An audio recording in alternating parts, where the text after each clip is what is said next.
Ang problema nito mga ka-rider, kumakadyot-kadyot.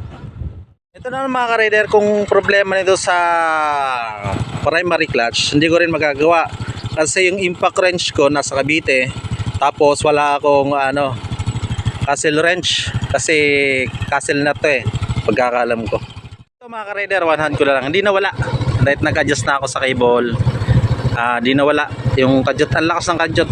Primary clutch to, sa malamang-alamang. Maraming issue na rin to ng mga ganito. Semi-automatic.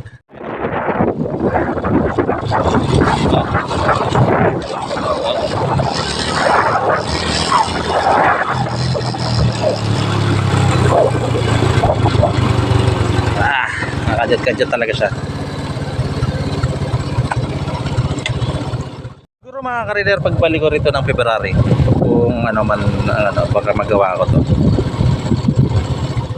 Mga ka-rider, kung may problema rin kayong ganito at dahil sa video na to nasolusyonan nyo, kaya nakatulong tong video na to, paki-like naman, paki-share, comment na rin kayo kung anong masasabi nyo sa video na to, sa problema ng motor na to. Paki-subscribe na rin na mga ka-rider kung sa YouTube na napapanood ko. Kung sa Facebook naman, paki-like, paki-share, comment na rin kayo kung mga ganito motor nyo, kung naranasan nyo na rin to. Okay, peace.